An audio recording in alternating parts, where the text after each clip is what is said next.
You muted. I know I'm muted. I don't give a shit. But hey, we have a wonderful panel tonight. What is going on, everybody? What is going on this podcast might go to 8 o'clock with all the sports topics that has been coming out. It seems like Donte fixed that green screen. I say, Yep. What's going Damn, on? I'm the only one that's looking at the damn door. It's okay though. It's all good. It's all good. Oh my God. Oh, Well, darn. At least I was going to introduce you, but never mind. No. You might just He come just back broke up down now. the door. You might just come on up now. The Lakers He's looking good. He got a haircut. Look at, ooh, I had to get fresh. You feel me? He got a haircut and everything. I'm getting mine this weekend, but it's all good. Yes, sir. It is the Fadeaway NBA podcast. Right, I'm getting mine. Episode 12. This rag is getting done tomorrow. Ooh, y'all getting fresh out here. We have a full panel tonight. Myself, Coach Spotlight of the Spotlight Sports Network. Got Coach Donte. Got Robert from the Philly Sports Talk Podcast. Eric, the depressed Laker fan from the S.C Experience. We got Coach Key in the building for her youngins are undefeated. You know, congratulations. 4-0. And we have Mr. Money Making Mini Me Mitch. What's up? Mini me. Mini. So I'm gonna do this thing on the podcast, and every week I'm going to wear a certain throwback jersey. Y'all might not recognize this, but I'm gonna just put the camera down for y'all. This is a Giannis Antetokounmpo high school jersey. All right. Giannis Antetokounmpo's high school jersey that I will be rocking today to start the show. We have so many topics. Y'all topics. talking about jerseys. Hold up, y'all. I'll be right back. I could have worn my Rockets jersey. I could have worn that jersey. I could have put this on. Eric came prepared. I mean, y'all knew it was a basketball podcast. Me and Mitch have wearing the jerseys. I got my. At least me and Mitch have our MB jerseys hanging up in the background. I mean, at least, yeah, right. True. Then I'm stuck with LeBron on this side, on this side of the background. Take that off, man. Take that off, Robert. LeBron jersey. He's got a LeBron jersey over there. Hey, look, a Christmas gift. You're not going to turn down a LeBron jersey. I know. You know? For me, if it was any Laker jersey I would want, it's Kobe. Kobe is probably the number one guy I would rock a Kobe Laker jersey. Again. Donte, you playing 2K? Background, and I heard it on the audio podcast. But I did it for Path to the Draft. I'm like, the whole time he's doing the podcast, he's doing like 2K. That's crazy to me. Like, bruh. I'm like, what is going on in his background? I keep hearing this damn whistle. Like, what is going on?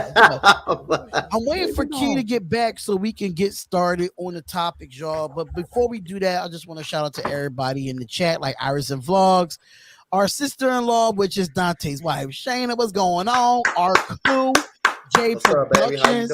He is crazy. Thank you so much, J Productions. Appreciate that. And hopefully make sure y'all share it out. If y'all want to share it out everywhere all social media platforms. We said Donte, come on now.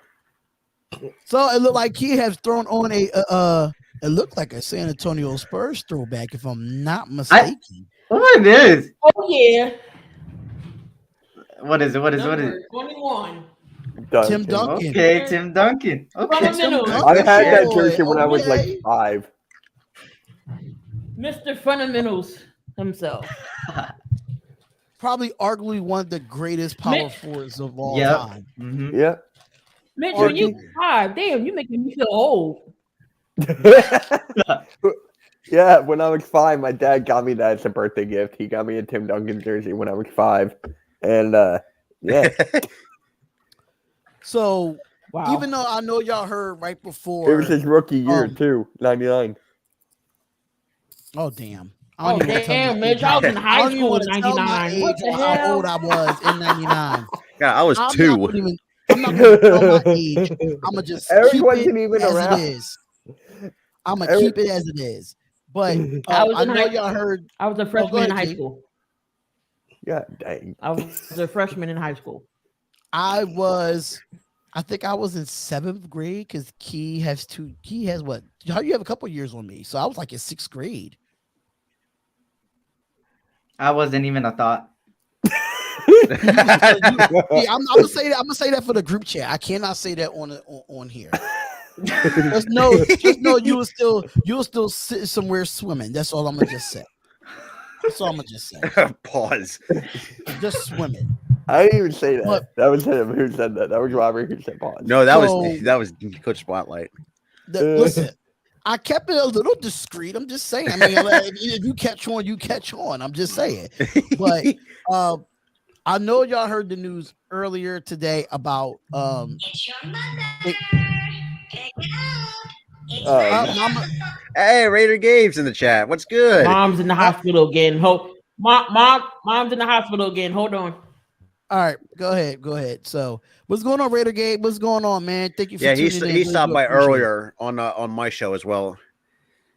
So I know y'all heard the news about Damian Lillard plans to have surgery to address abdominal issue. Sources say this news just broke not too long ago about Damian Lillard. Is according to I hope ESPN don't act like a goddamn fool and play this stupid stuff, but he's planning to have surgery on an abdominal pain. That was sources to ESPN. He said the final decision on the procedure and the timeline is expected to be determined after the consultations with the doctors this week. The procedure could likely keep Lillard out for 6 to 8 weeks. Sources says his recovery timeline could be determined by the course of the Blazers. The Blazers will take it from there.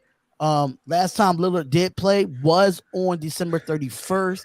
Right now, Portland is in the 10th place in the Western Conference, and the team is 4-7 without Lillard this season. Fellow backcourt star CJ McCollum is out indefinitely after sustaining a collapsed lung. So, just another thing too that they did say that he did aggravate his abdominal injury playing in Team USA at the Tokyo Olympics last summer. He battled the issue throughout the season as his shooting and scoring numbers have taken a dip this season. 6-time All-Star was averaging 24.7.3 assists in 29 games, and the Blazers start a 6-game road trip beginning Thursday. For the panel, how significant is this going to be, knowing that CJ McCollum had a collapsed lung, so you're not going to see him? Now you see Damian Lillard. How bad does it get in Portland? How bad does it get? I think it's Donte. very bad. How bad does it get for Portland for the injury? So I'm gonna go How Portland. bad it gets for both sides? Oh, for Damian Lillard, that shows what type of warrior he kind of is a little bit. But you know, again, man, it's so much stress when you're doing it all by yourself, especially when you don't got your backcourt mate out there. CJ McCollum is only so far you can take this Blazers team, an organization that has not really put no pieces around you, no bench. There's only so much you can do, just like Tracy McGrady. I mean, hey, you think about the great ones that have been rammed into the ground. Tracy McGrady was kind of rattled and worn out by the time he came to Houston. That's how he had some of those back injuries and stuff. He used to doing it all. Same thing, Damian Lillard. CJ McCollum is the backcourt mate, but we all knew that, I mean, with those two being the best players on their team, that's not going to get it done in the Western Conference. You're not beating the Warriors. You're not beating the Lakers. You're not better than Minnesota. You're not better than those in Phoenix Suns. You're not better than those Dallas Mavericks. Those teams up there, those Memphis Grizzlies. You're not better than those with that backcourt. Like, they should have been broken that backcourt up ever since they made the Western Conference Finals, when they blew those leads every game of that series. They should have been broke that backcourt up. Now it's gonna hurt them. And since Damian Lillard's so loyal, I mean, he just needs to come out and say, man, I want to go. I put all my heart into it. I did what I could. It just ain't. It's nothing here left for me to do. They have not done anything to make the organization better. And that's why you're seeing guys like McCollum and him study getting worn out because they put so much stress on their shoulders and they have to do so much for the team. They can't sit on a bench. They got to keep getting back up off the bench. They're on the floor all the time. They're on the floor all the time. And you don't got no guys that can defend, that can keep these guys off of the ball, away from the best players. You don't got those guys like that. You got an inconsistent Robert Covington. You got an inconsistent Nasir Little. You got Yusuf Nurkic is good, but he doesn't stay healthy. He does not stay healthy. You don't have a bench. Your best player on the bench was Anthony Simons. That is bad. When your best player on the bench is Anthony Simons, your best player was Gary Trent. He's in Toronto. Look what he's doing in Toronto right now. He's balling.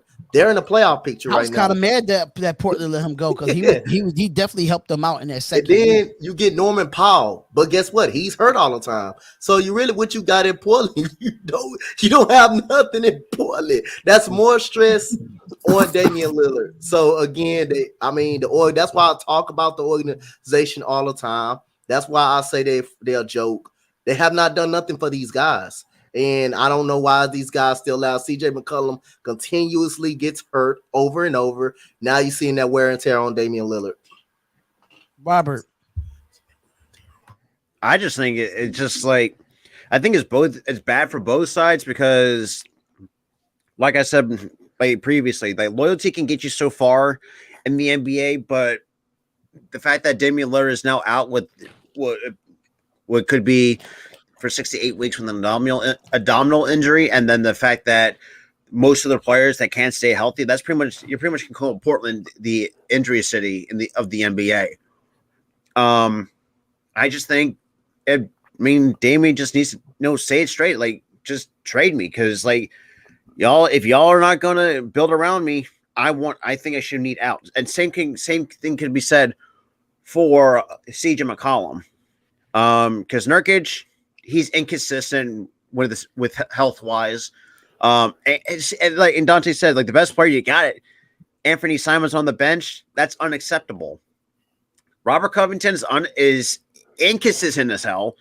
Even from the Sixers side, we've seen how inconsistent Rocco is, and it's just like, I don't know, man. I don't know what's going on in Portland, but someone's poison in the water hole.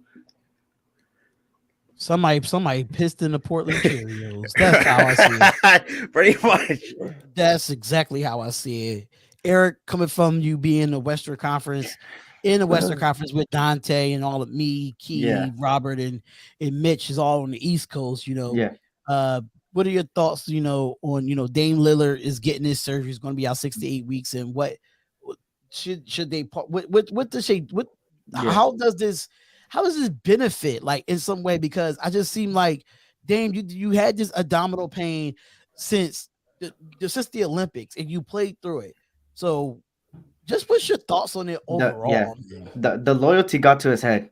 That's what I'm gonna say. He kept trying to play for them. He kept trying to put his heart and soul into the Portland team when the Portland team hasn't even been putting their heart and soul into him. So it didn't make sense why Damian Lillard came out and said continuously, I don't want to get traded. I want to stay here. Why stay with an organization? I get it. You want to be loyal.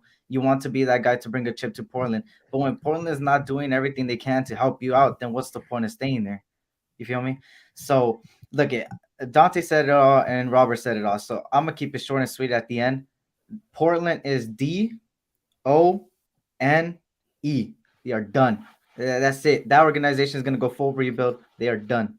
That's all I'm going to say there. And fast recoveries for you, Damian Lillard, man. You're a great player. I hope you could come back stronger. But please leave Portland, man. Come to the Lakers. You already know where it is. Don't start that. Don't start that. He probably he's from the Bay, so he might go to the Warriors before. Oh my God. Hey, I ain't gonna lie. I'll stop watching NBA at that point.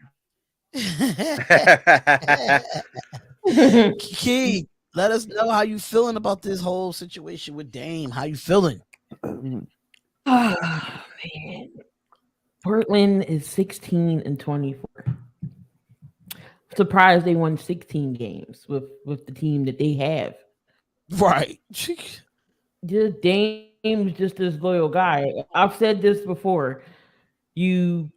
your dream is to get into the NBA, to win games, and eventually have win some championships under your belt. Dame said he don't care about none of that. Excuse me? Why are you here then? Excuse me? Why are you you're gonna be like AI? You just didn't get it, you just didn't have that team there. So you're gonna go down guards in NBA history to have a ring to show for it. That's ridiculous to me. I understand loyalty, but it's going to get you somewhere. Loyalty is not going to get you a ring, especially if your organization is not going to put no pieces around you. So for him being loyal, want to stay in Portland, I don't know. I think towards his end, he's going to say, okay, maybe it's time for me to get a ring, but it might be a little bit too late. Then if he finally realizes that he has to get out of Portland now, if he wants at least some type of ring, he could at least had 2 or 3 rings by now if he would want it out of Portland. But Dame get better, CJ get better.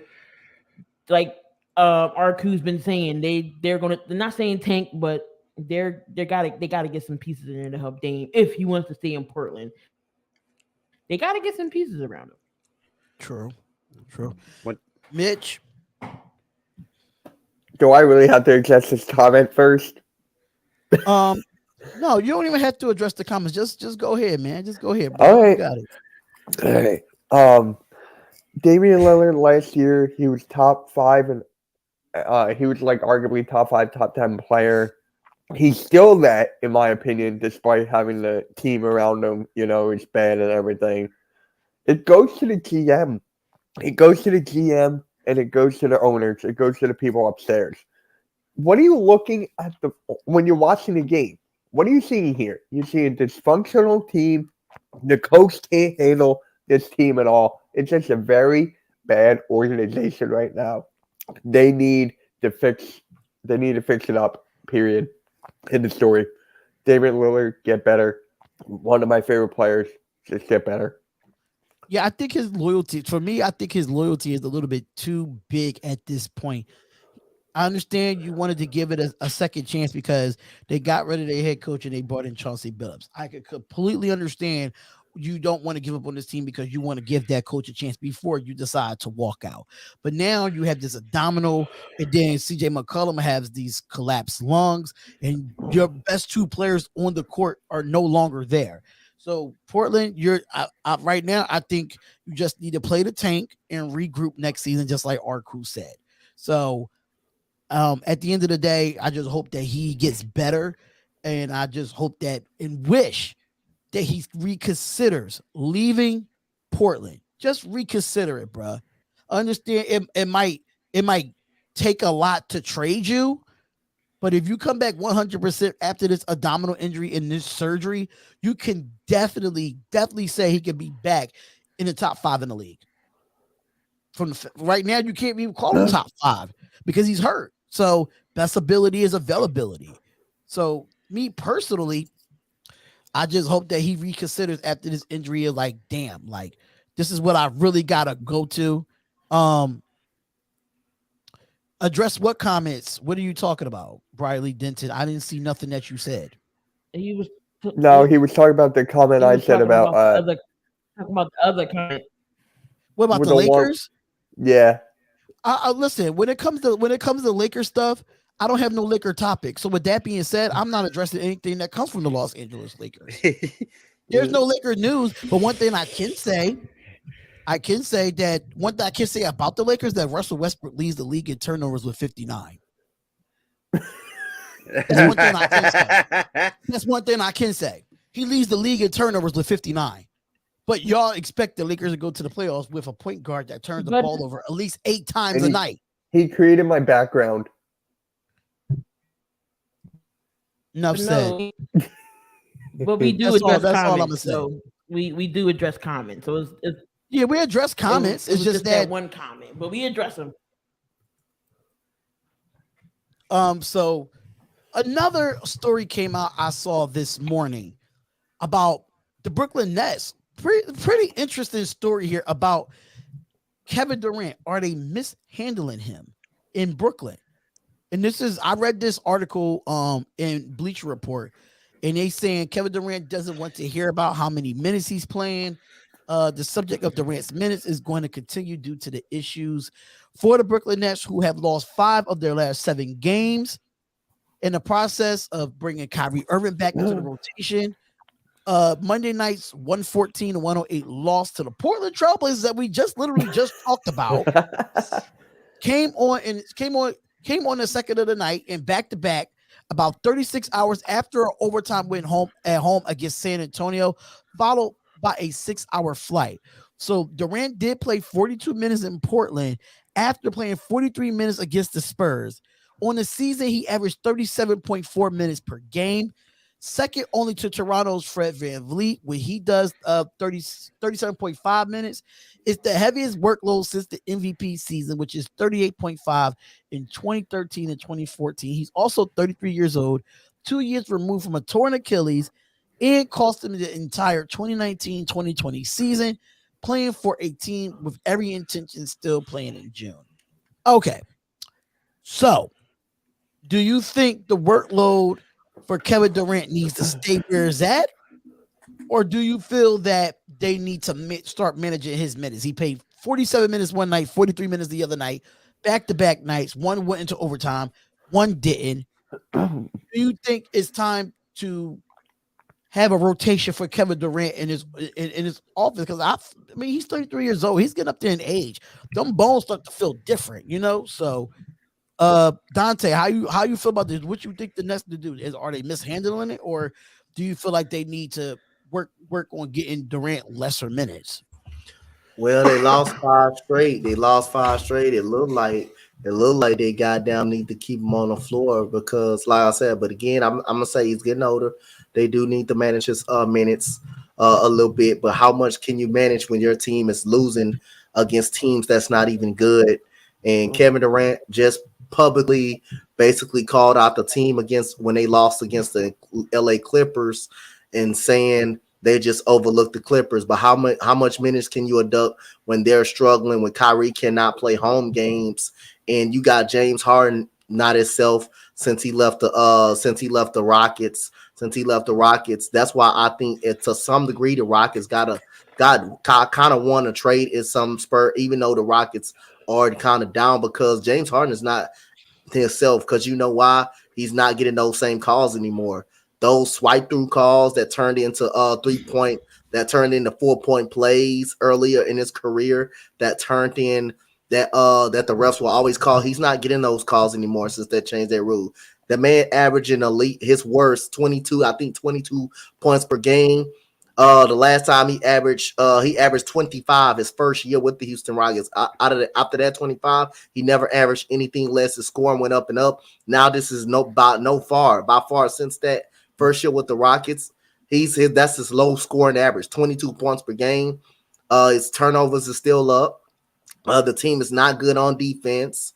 They don't have anything outside of Kevin Durant or James Harden because Kyrie can't play home games at all, and that's gonna hurt him in the playoffs. So how much can you manage his minutes?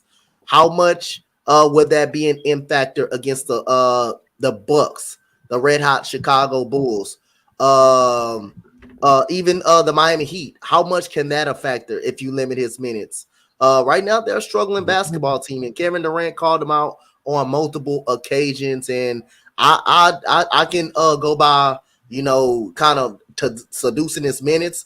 But if this keeps if these losing keep coming up and they not being able to put it together on the defensive end, I can see them minutes staying the same. But it's a here and there, man. I will restructure his minutes a little bit, but when you don't have a Kyrie Irving that can't play every single game, that definitely can make it hard. And now this James Harden, can you really trust this James Harden can take this team out there and keep teams up on their heels? I don't think so, because he's not getting those same calls anymore with the Houston Rockets. If he was getting those same calls and the rules had changed, yes, you can rely on that part. But now, if you have to give Kevin Durant a rest or restrict his minutes, how much that's going to work without Kyrie playing those big home games, those big time home games, especially in the playoffs? How much can that go on? So again, you could, but then again, how much can you do it without Kyrie Irving being able to not play every game? We got a few valid points there. Robert, how you feel about this? What you think what needs to be done for Kevin Durant? Do you think they're mishandling him, or do you feel like I don't think they're mishandling him. Okay. But I do think they need to restructure his minutes because, like you said, he is 2 years removed from that torn Achilles. He's getting up there in age, and like Donte said, like James Harden cannot be trusted and they're so horrible on the defensive end of the floor. Kyrie, like Donte kind of brought it up too. Like without Kyrie playing home games, that's going to really put a lot more stress on KD and James Harden. And we all know, like, we don't know how much longer KD's going to be doing this before he retires. So I mean, at this point, if they keep losing, I wouldn't be surprised if they lowered his minutes a lot more than if they keep on losing. Come on, the Anastasia of Puerto Rico. Come on, Eric. Come on, man. Look. I'm about to throw down the spear, man, because this is ridiculous. Let's keep that same energy. All that talk of Lakers. They're doing poorly. Where's that for the Nets, bro? The Nets have lost 5 straight, like Donte said. And this is ridiculous because they have James Harden, they have KD, and they've been having KD and Harden throughout the whole season. Maybe we're not going to do that. We're not going to do that, Eric. Like no, you ain't about to defend them. No, you ain't about to cut me off. I'm not defending them, but what I am going to do is that you're not going to make it seem like the Lakers ain't lose more than 5 games straight. But we only talk about the Lakers. Where's that same energy for the Nets? It is the same. It is the same energy. It's the same energy as far as this. It's the same energy because they both have star power on both teams, and both teams are playing lackluster. They both are playing lackluster, but the Lakers came in this season with higher hopes than Brooklyn.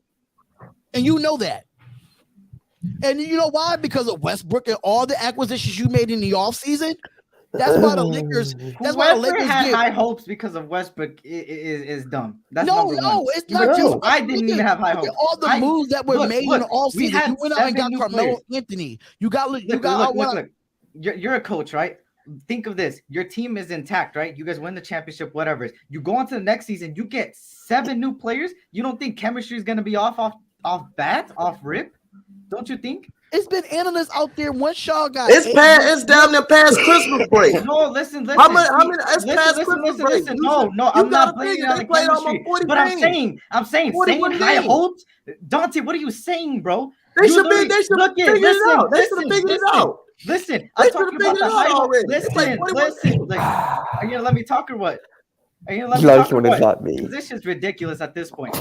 Listen here. All right. This is the thing. I'm not blaming it on chemistry, but I'm saying whoever had high hopes on a team that was gonna be new since the bat, it wasn't gonna work. We have a bunch of old heads. It wasn't. So all these analysts saying we're not gonna sit here and do that, Eric. We're really not. You're not gonna sit here and make no excuse for the Lakers because this is my thing. You went out and got Carmelo Anthony. Y'all, they thought they already said Lakers is in the NBA Finals when you got Carmelo. When you went out and got Westbrook, that said is an automatic bid for the Lakers to come out the West. Automatic. And then you went out and got all these other role players that it was like, okay, they got a bench now. They brought back the Dwight Howard. You added some depth. Cool. Everybody was talking about how the Lakers was supposed to go to the NBA Finals. It was a guaranteed ticket. They said that, and that's why I feel that same energy with the Brooklyn Nets. But knowing that the reason why Brooklyn Nets is a little bit different because Kyrie can't play in home games, so that's the state mandate. So with that being said, both of them teams get the same. James Harden it's is just 2 that times the Lakers have more stars. Season, I mean, when I say higher expectations, yeah, they have the Nets coming out the East, but they said that the Lakers will win the championship with this team. I still don't see that. Look, we were supposed to be a championship team. It's always the Lakers organization has always been a team that needs to win. And I'm not making excuses for it. I'm not saying chemistry is messing it up. I'm saying those high hopes these analysts were saying is ridiculous. It's the same people that say Iguodala over Curry and shots. Are we really going to pay attention to these analysts? At the end of the day, it wasn't going to work out since the start. We all knew this, and I knew this, and I made excuses the first couple of weeks because of the chemistry, and that was the beginning of the season. And then you seen every play-by-play, I call this team out because we need to play better. But when it comes to the Nets, we got to think of it as AD has been glass. He's been out for the last 3 weeks, right? And James Harden has been playing, and James Harden is 2 times better than Westbrook. Are we going to agree on that? James Harden is 2 times better than Westbrook. So that's understandable. But Westbrook still has a bigger name than James Harden in his league. Yeah. And look, this is the thing. It's the role and it's the position Westbrook's in, and he can't take the pressure being in LA. And that's why it does not work. And it's disappointing because I wanted my Lakers to win a championship. I said literally Warriors, Suns. I said it time and time again. Those are my 2 Western Conference healthy-wise, unless something changes. Memphis Grizzlies sound like say a hello. realistic Laker fan. Yeah, on the because Nets, these Laker fans out here, they still think it's a lot of time left for them to automatically good bid in the NBA Finals. They're not looking over the Warriors. They're looking over the Suns. They're looking over all these good teams that are better than them and they're younger than them at that. Yeah. The Grizzlies. Think of Memphis. I was about to talk about the Memphis Grizzlies. Look at the Memphis Grizzlies. They beat us every time that we played them this season. And I get it. AD is out, whatever. That's one thing. But Westbrook needs to get his foot out of his ass and stop letting the LA pressure get to him. But on to the Nets. The Nets have been a team where they've been more intact than us and is the same way as us. We need to win. They need to win. And we're both not winning. So at the end of the day, actually, the Nets haven't been intact because Kyrie all 3 of them haven't played that much. So they haven't had just Kyrie. Kyrie, but at the same time, too, Donte, when they were playing together, they were still doing load management. They were doing horrible. Yeah, they were still doing load management. And that's what I hate about load management. Thank you, Kawhi, for making load management a damn abuser of it. He's the number 1 abuser of it. But my thing is this: we got to keep that same energy with the Brooklyn Nets because when all 3 of them was together and was healthy, 1 would play and 2 would sit out, and then 2 would play and 1 sit out. So they never had chemistry. Yeah, but what makes to get to my point, the Lakers so much worse because again, even though Anthony Davis is glass, when he was on the floor, how good was the Lakers still? It wasn't good. They was a 500 team at best. But when you think of Kyrie, that would make it much worse. They were a 500 team at best. Still, think of this. Kyrie, James Harden, and KD. You're telling me that trio ain't better than Westbrook, AD, and LeBron? It's not. As long as LeBron is on that side, it's not. With Westbrook, they're doing what he's doing? Really? But Westbrook Westbrook is getting the more respect than Kyrie because Kyrie is sitting out because of he's sitting out, vaccine. Over a vaccine, so it's a bit different in there. AD is just he's just made of glass, and I wouldn't be surprised if Kevin Durant turned that way if these minutes don't go down. Yeah, the thing is with the Brooklyn Nets is Steve Nash. When it comes to players becoming coaches, some of them don't pan out, some of them do. I just feel like Steve Nash, I don't know what he's doing, honestly. He's got pieces like Patty Mills where he could substitute for KD a lot. I don't know why he doesn't do it. I get it, KD's your best player, but at the end of the day, LeBron's it does the same thing for LeBron. They're both old, man. They need some time to rest. Their bodies need some time to rest. And with the team around them not performing the way they want them to perform, they have to play the minutes. So, yeah, you're right. I wouldn't doubt it if KD becomes glass. I wouldn't doubt it if James Harden becomes glass. I would not doubt it at all. And same thing goes for LeBron and AD and Westbrook, because it's crazy to me that nobody steps up on both of these teams, right? With the Nets, especially, where it's like you got all these players that need to step up. And it's always next man up, regardless of the injuries, regardless of protocols, regardless of how bad you're playing. It's always next man up, and nobody's doing the next man up mentality. Everybody's just sitting back saying, we got a star player, let them do their thing. When it shouldn't be like that. It should be like, I want to help the best player. I want to be the reason why we head to the championship. But I don't think neither team is going to make the championship just because the way they're playing right now, unless something changes at the trade deadline. King, I know you just heard all this just go down.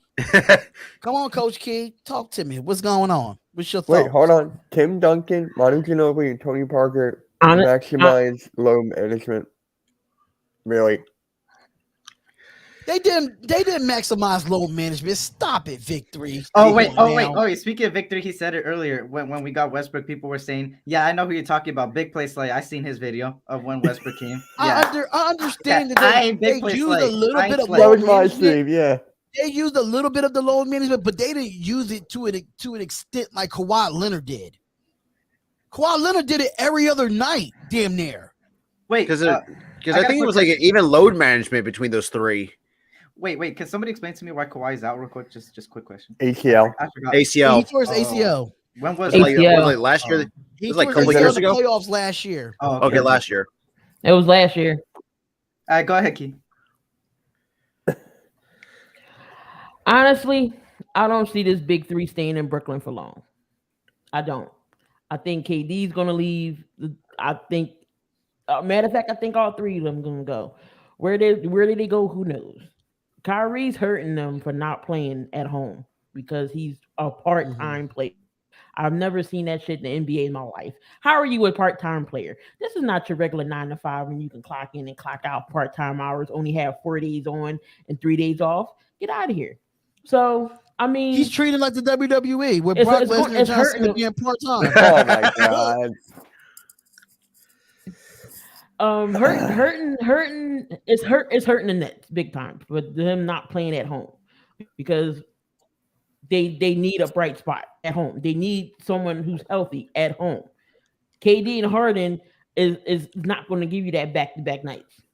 So they don't have nobody else. But Nicholas, okay. You got Aldridge out now. Blake Griffin, Bruce Brown. No, that's not going to work. So KD has to put up these minutes. And you wear KD out, you're in the East. You're pretty much is screwed gonna at that win point. in the finals. I can possibly see Chicago being up there. So, yeah, this big three is not going to be there next year. Either not next year. Somebody's getting traded. Somebody's going here, but them three are not going to be together in Brooklyn. And then Brooklyn is going to have to start all over again. Yeah. So Bitch. for me, I'm looking at the Nets schedule right now. The last time the Nets were on a losing streak, it was not 5, it was 3. They lost to the Sixers, Clippers, and we're probably going to talk about Paul George later on in the show, and Memphis, who are red hot. So you're going to need Kyrie for those teams, and they were all at home. That losing streak, every game was at home. So that's when the bench needs to step up, but they're too old. You have Aldridge and Griffin. Like, you can't really do anything with those guys anymore. You just can't. So, KD needs the minutes. He needs them. I'll say this. I think the Brooklyn Nets put too much money into those three, and you can't do nothing else with it.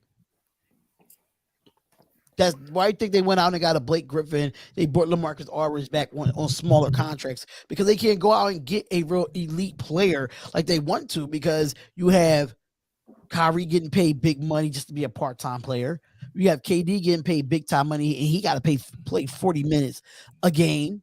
And then you have James Harden and he's getting big money. And yeah, it's just not looking good at this point when it comes to the Brooklyn Nets, when it comes to Kevin Durant in this whole situation. Hopefully they can sort it out to the best of their ability. So I mean, they're still second in the Isn't the top Nets league. against the cap this year because of the contracts that they have right now?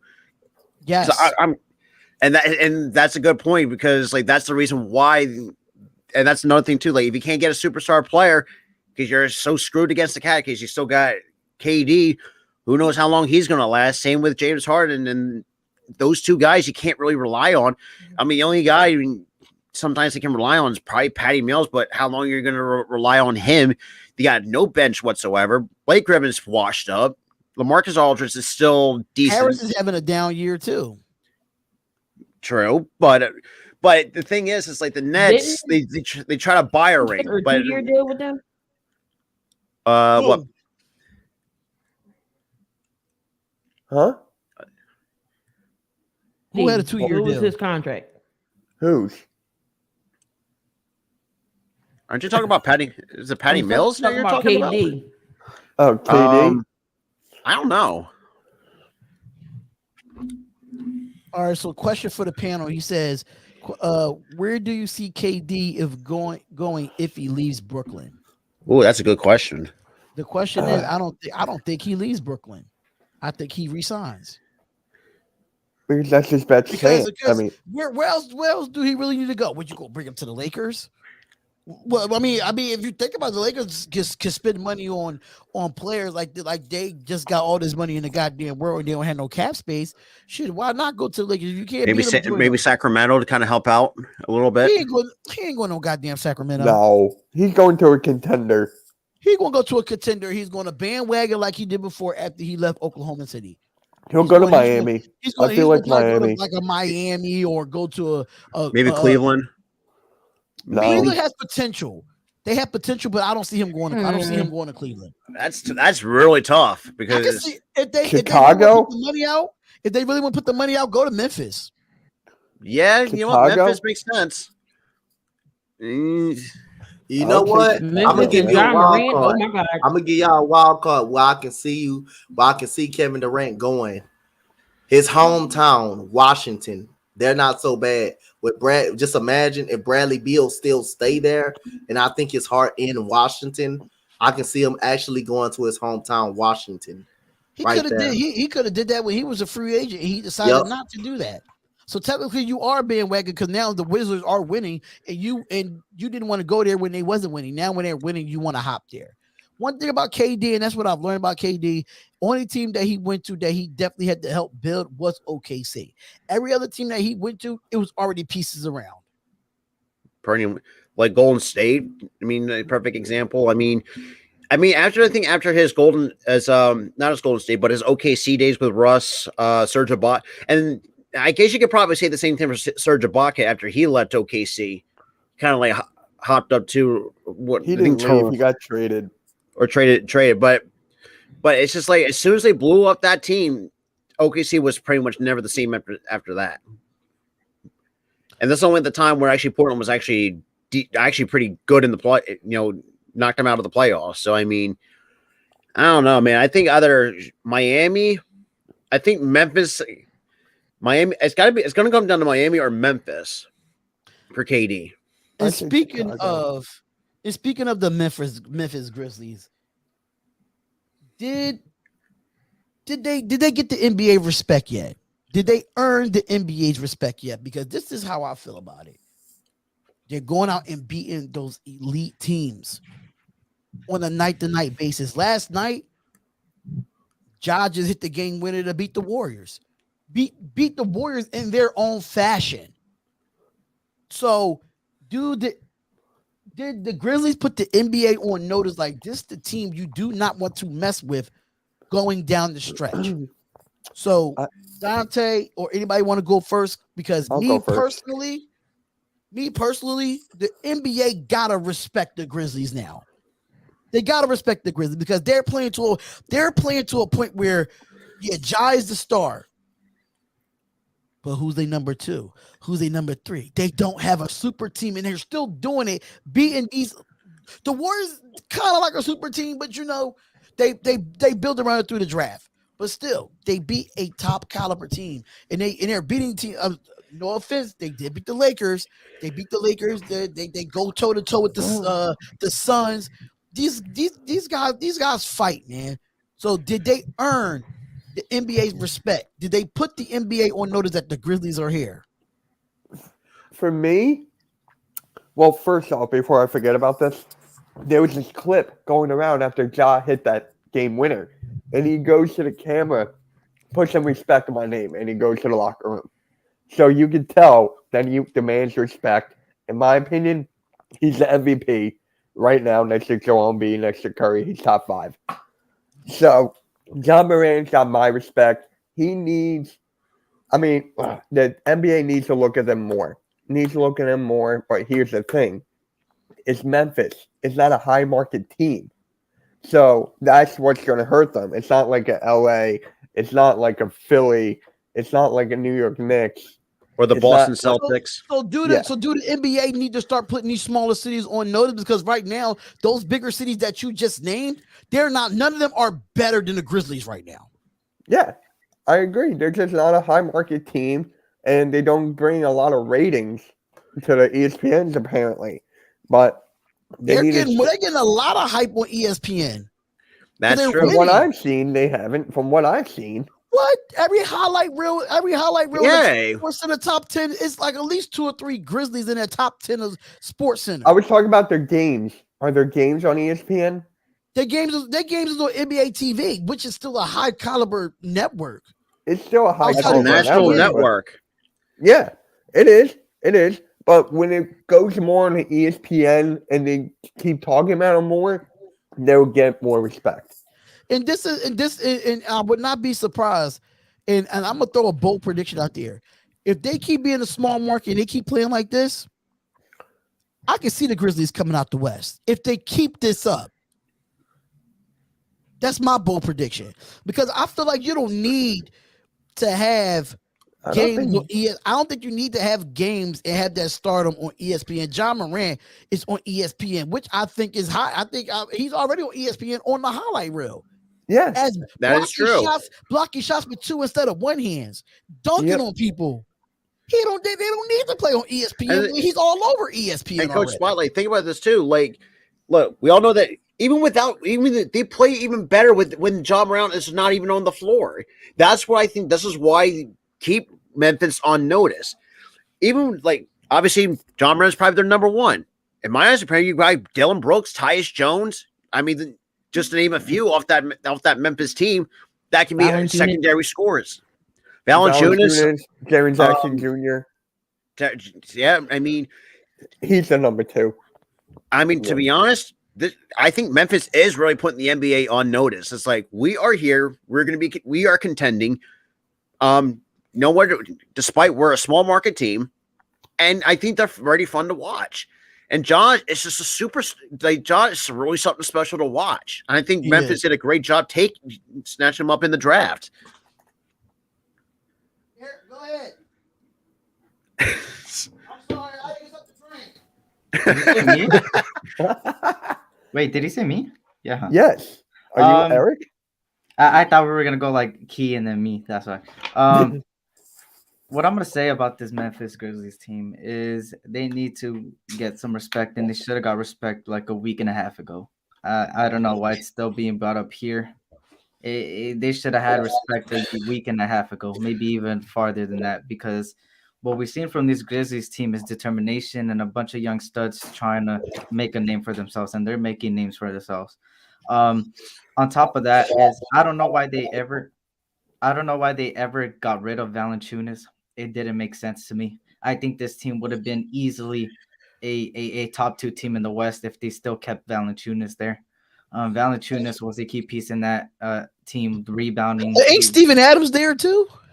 Yeah. Yeah. And Steven Adams he's not bad. He's not Valanciunas, but defensively, I think he's great for them. Johnny to Joel Embiid type of play. See, Valanciunas was that underrated big that I liked on there. I didn't think he needed to go to the Pelicans because I don't think Valanciunas fits with the Pelicans. I'm gonna be honest. It was a trade. Yeah. So they should have never got rid of him. But even then, they're playing phenomenal. I think maybe one more piece will establish them. But I still think they're a championship contender team, man, and they're proving it day in and day out. And if they get that one more player, they're gonna be scary good, man. They'll probably pass one of the Warriors or Suns, man. They're playing that high, and it's crazy, man. They're on a 10-game winning streak. That's crazy, man. Who would have thought in the beginning of the season that Memphis was going to be this good? We all thought they were going to be in the playoffs, but so respect to John Morant. John Morant's an MVP candidate. Of course, he should be a candidate. At least a candidate if they're not going to name him MVP. An all-star, of course. And yeah, he's a great player, man. He's one of the best point guards in the league right now. Donte. Yeah, when you guys say something like I say, if it ain't broke, don't fix it. Mm-hmm. The team for Memphis right now is perfect right now. You don't need another player to come in that's gonna want the ball. You don't need that right now. You got complementary players as well as 3-and-D guys that works perfectly. That is perfectly for Ja Morant. Dylan Brooks, 3-and-D. Desmond Bane, averaging 17 a game. Steven Adams get you toughness in rebounds in the paint. I'm gonna reach all these last games that they played, and most of these games were competition games where these are contending teams. They beat Brooklyn in Brooklyn by 14. They demolish them. The Cavs, they're a playoff team, right? They beat them by 10 because of Ja Morant down the stretch. The Pistons, they're bad. They're a lottery team. Clippers, Paul George, they pretty respectable. They came back and beat Denver last night after down by 25, but I'm going to get into Denver tomorrow. I'm going to get into Denver tomorrow on that. Lakers, smacking them around the whole year. And supposed to be the best team in the West, the Warriors, and they beat them by 8. They beat them by 8. This team is very good enough. And if you just look at everybody in Desmond Bane, who's a good shooter, averaging 17 points per game. If Jaren Jackson Jr. can stay healthy, he can be that second scorer. Jaren Jackson Jr. and sometimes he gets in foul trouble a lot. Sometimes he gets in foul trouble a lot. So that will limit him really on the floor. You got Desmond Bane, like I said, averaging 17 points per game, 87% from the free throw line. You got Dylan Brooks, who's a 3-and-D guy who can give you 20 points per game, but he's been out. They've still been winning. Dylan Brooks averaged 18 a game. So that's balanced scoring. Jaren Jackson Jr., imagine if this guy is healthy. Imagine if he's all the way healthy. He's that second scorer next to Ja Morant. So this team is perfect right now for where it's set up. And like I say, man, these guys are some workhorses. Taylor Jenkins, if he keeps this up, if they finish in the top 2, top 3, that's my coach of the year. Taylor Jenkins for Memphis will be my coach of the year if he keeps this up. So I guess Key probably won't be coming back no time soon. Probably got a phone call or whatever. But yeah, I think I just feel like with Memphis, I understand Damian how they're going to do in the playoffs. I think they're getting over that hump. They're learning how to win tough games early this season, and I think that winning those tough games in the regular season definitely converts over to the playoffs. You don't want to keep playing teams that's going to be blown out. They're winning tough games, and they're winning tough games in a great fashion, just like last night against the Golden State. Next topic of the day, y'all. Next topic of here. Key brought this to my attention. I don't know too much about it. I don't know if y'all know too much about it. NBA players are complaining about being booed. What is going on with this? Julius Randle. Tobias Harris. I don't think Tobias Harris had anything to say about getting booed. From what I've seen. Shit, Westbrook should be getting booed, but he doesn't even get booed. Tobias Harris was like... I know he said something about it. He didn't like getting booed. He addressed it as saying that it just gives him more fuel. And then he didn't want the fans to clap. So I'm like, all right. I don't know. I don't know. I feel like NBA players complain too much in general. Now you want to complain this. I think they complain too much in general. And Key, about this whole situation with the players. Key, where you go?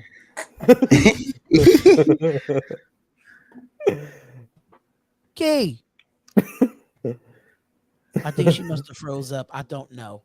So I don't know. But I think the NBA players complain too much. They complain too much about fouls. They complain too much about ticky-tacky. I don't know. Key is trying to figure it out. She's trying to switch. I don't know what she was doing. But what is this whole situation about players are complaining about getting booed? You might have to calm down, Key.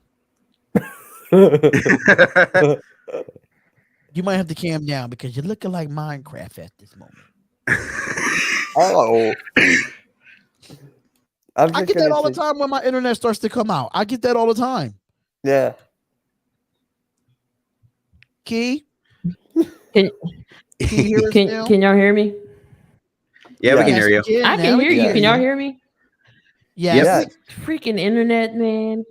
Ah, okay. The hell? Say what you said again. Bad. What is this whole thing about the NBA players complaining about getting booed? Oh, don't get me started on this topic. All right. I mean, So, you brought it to my this is the attention. deal is right. So what happened was I know it was an issue with Randall in New York. Okay. Don't do that. Excuse me, sir. Tell me not to boo. I understand every night in y'all play, but here's my thing. I'm paying for him and play. If y'all absolutely play like it, I deserve the boo. I deserve performance. You think I'm going to sit back there and say, "Yeah, good job"? No, get out of Well, here. Damien said you got Taco Bell Y'all Wi-Fi. need some tougher skin. You play like poop. It's not just for Philly. That's not just for.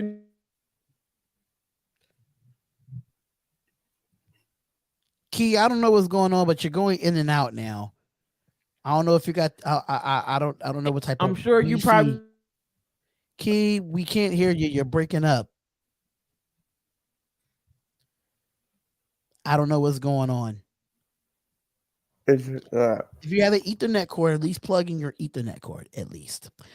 But Sleeping Angel says Zach LaVine got booed yesterday when he was doing terrible in the first half.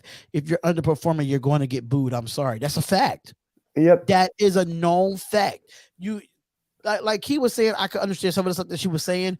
She was saying, like, if I pay tickets to go to a game, I have every right to boo. If you're not playing to the caliber that I expect you to play, and you're playing like dog-ish, then you're going to get booed for me. You might get more than a boo. You might just get a whole curse out. So I just feel like NBA players, you get paid all this money, and you I don't want to curse, but you bitch and complain all the time like female dogs. I'm sorry, you do. And then when it comes to fouls, everything gotta be a foul. No offense to LeBron James, but he does it the most. He complains every time. James Harden complains every time. There are two players that I know that complains about a foul, no matter if I hit you on the index finger or just tap you like this. Come on, bro. Come on, bro. Dame used to do it too.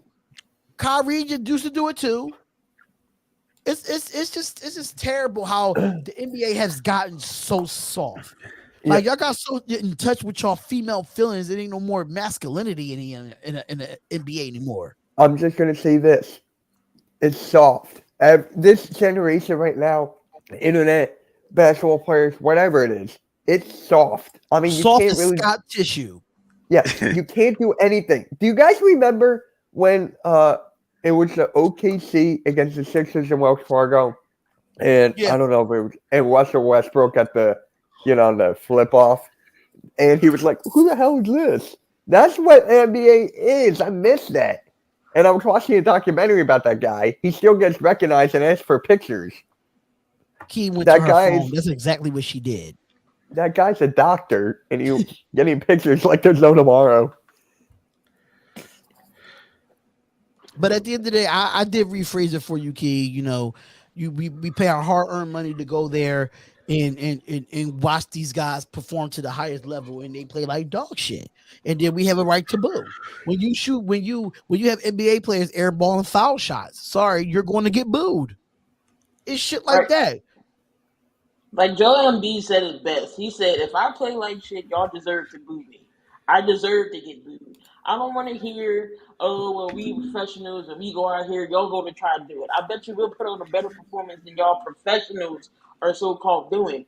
It's play with effort. I know Philly is tough to play for, but I'm not just talking about Philly. I'm talking about anywhere you go. New York, Boston, Vegas. California, Chicago, wherever you go, you play like shit, they're going to boo. Right. Yeah, it reminds me of a certain player, but I'm not going to bring up his name. Eric, what you think about it? Because it look like you just texting. Oh, you texting that boy. Oh no, I'm making I'm fixing my YouTube video. Honestly, we all know this is the era of softness, and we got to deal with it, man. We can't keep bringing it up. At this point, we just got to accept it. It's not gonna change. It's not going to, y'all. I'm sorry, man. It ain't, and I hate it because I wish I was born in the 80s, 90s, because I want to see that type of, a physical, like physical being all physical. Like volleyball. Yeah, I'd rather see that than see a bunch of people cry all the time. I mean, you said it best. I mean, I can't say nothing. Bad I boy mean, that's the Pistons. problem with the Lakers. They all complain too much and don't go back on defense, and then it bites us in the ass. It's like, bro, come on, just you don't get the call. Oh, well, the refs are bad. They're shit. So just go back on D and go play defense, man. So, I mean, I had a problem with Julius Randle doing that, but at the same time, he did come back and they did end up winning that game. So I could see why he started talking trash after the game. He's like, I get that mindset where it's like, if you're going to boo me now, boo me when I win. And that's the mindset a lot of players got, which I get it. Sometimes I do it when I play soccer. I'm like, if you're going to freaking hate me, hate me now. But when I scored, and you know what? So, I mean, but it's no excuse for complaining. It's no excuse for whining. Like, oh, this little kid in the stands said I suck. Like, come on, man. Grow a pair of balls, play some basketball, and show us that you're He's a cojones. The ticket sales is half your salary. Like, we pay your salary. Yeah. So yes, we have every right to boot your stinking ass if you're playing like poop. Yeah, like we don't pay for, like, I mean, over here in LA it's pretty expensive. Let's just say like $80 tickets just to see Westbrook go 3 for 30. Wait, so a fan gets accidentally hit by the face by a ball and they can complain about the player that busts their ass off every day to perform for free. I remember that one. I remember that one. But the thing about it is, Damien, you bust your ass because you get paid to play. I don't get paid to get a basketball get hit in my face. I paid to come there, but I didn't pay to come there to get a basketball thrown in my face. This is your livelihood as a professional basketball player. Physicality comes with the territory. And you can say the same thing about football. Complain about football, if you want to basketball, complain baseball, about every sport. If you want to basketball. Right. If you want to bitch and complain about the type of work that you do, then get out of there and quit and look for a new job. Because the NBA, this is a job at the end of the day. It's not. Listen, if you pay me $40 million to throw a basketball in my face, sign me up right now. Yeah. So like honestly, I just feel like we should try to have what we did last season to this season, where they took out that rule where James Harden was getting these calls, Trae Young was getting these calls, and Steph Curry was getting these calls where you shoot and it becomes a foul when you step up or something. I think they should do that with every single rule. Like, change some rules. Try to make it at least more physical contact again. I bet you will sell more tickets. Best believe you'll sell more tickets if you at least try to go back to a little bit of. You can never recreate the back then era, but you can at least come close. The only way that can happen, Eric, is you got to take the defensive 3 seconds out of the lane. Mm-hmm. Definitely. That's the number one rule, because notice everybody has easy access to the basket because nobody's protecting it. When you have a center that's going to protect the basket and they're going to go for at least a foul or a block, it ain't going to be no easy way to the rack. I feel like that defensive 3 seconds in the lane has to go. It has to go. Yeah, and I think that's what they should start off with, man. At least, I want to see that type of era. I could see it on YouTube. Like, that's the most I could see from back then. I wasn't born then.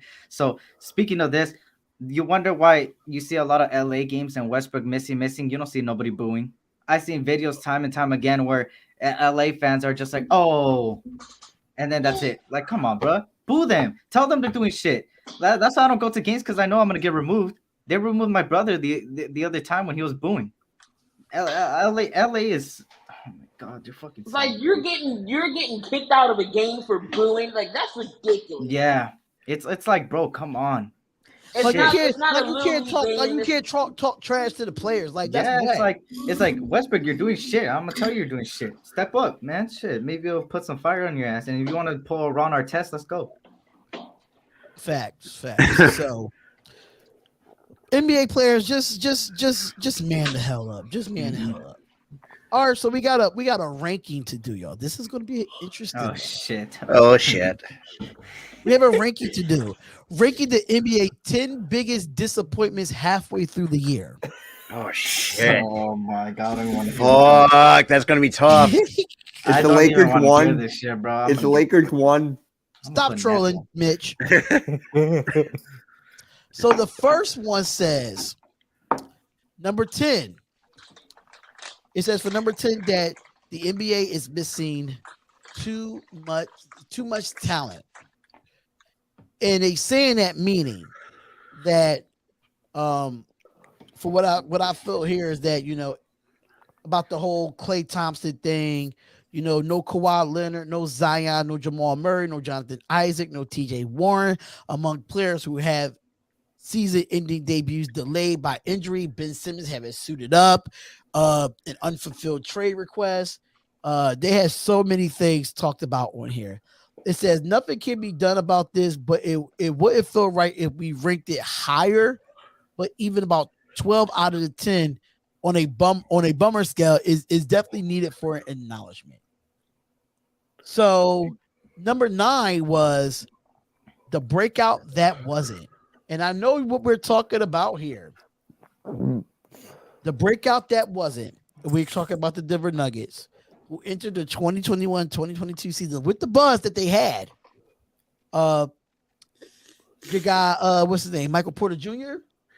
got a big behind contract and a max deal.